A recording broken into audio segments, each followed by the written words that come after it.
السلام علیکم ورحمۃ اللہ وبرکاتہ۔ کیسے ہیں ساتھیوں آپ لوگ؟ الحمدللہ آج لے کر حاضر ہوئے ہیں سبق آموز کہانیاں، اور اس میں ہماری کہانی کا عنوان ہے گوشت کا ٹکڑا۔ تو آئیے شروع کرتے ہیں۔ اعوذ باللہ من الشیطان الرجیم، بسم اللہ الرحمن الرحیم۔ رب اشرح لی صدری ویسر لی امری واحلل عقدۃ من لسانی یفقہوا قولی ربی زدنی علما۔ اہل عرب جب شادی بیاہ کرتے تھے تو قدیم رواج کے مطابق دعوت کی تقریب میں شامل مہمانوں کی توازے کے لیے بھنے ہوئے گوشت کے ٹکڑے کو روٹی کے اندر لپیٹ کر پیش کرتے تھے۔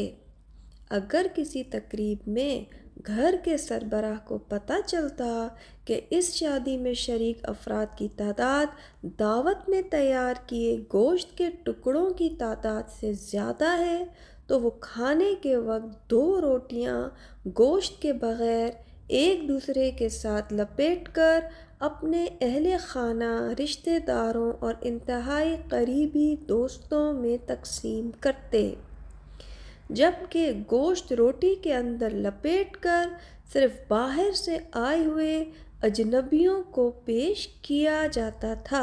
یعنی جو اپنے ہوتے تھے، جو قریب کے ہوتے تھے، ان کو صرف روٹی پیش کی جاتی تاکہ بات ڈھک جائے، اور جو باراتی ہوتے تھے انہیں گوشت پیش کیا جاتا تھا تاکہ گوشت کم نہ پڑے۔ ایک بار غریب شخص کے ہاں شادی کی تقریب تھی، جس میں اس شخص نے دعوت کے دن احتیاطاً بغیر گوشت کے روٹی کے اندر روٹی لپیٹ کر اپنے گھر والوں، رشتہ داروں اور متعدد قریبی قابل بھروسہ دوستوں کو کھانے میں پیش کی، تاکہ اجنبیوں کو کھانے میں روٹی کے ساتھ گوشت مل سکے اور کسی بھی قسم کی شرمندگی سے بچا جا سکے۔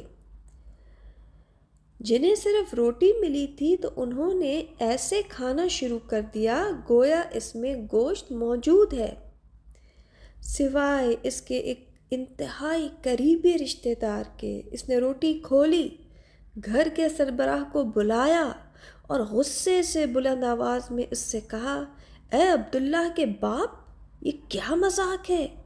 یہ تو روٹی گوشت کے بغیر ہے، میں تو آج کے دن ہرگز یہ نہیں کھاؤں گا۔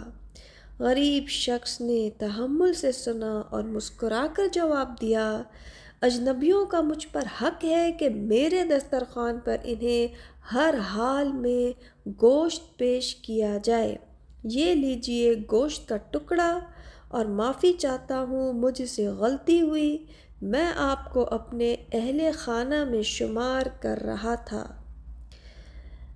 تو اس سے سبق کیا ہے کہ ہم بہت سے لوگوں پر بھروسہ کرتے ہیں، لیکن وقت آنے پر یہی بھروسہ ٹوٹتا ہے اور پیٹھ پر خنجر مارنے والا وار کرتا ہے۔ کامیابی کے لیے اس بات کو یقینی بنانا ضروری ہے کہ کون سی روٹی کسے پیش کرنی ہے۔ جی ساتھیو، الحمدللہ امید کرتی ہوں آج کی کہانی اچھی لگی ہوگی۔ اگلی آنے والی نئی کہانی تک کے لیے اجازت دیجیے، اپنا خیال رکھیے گا۔ سبحانک اللہم و بحمدک، اشہد ان لا الہ الا انت، استغفرک و اتوب الیک۔ السلام علیکم ورحمۃ اللہ وبرکاتہ۔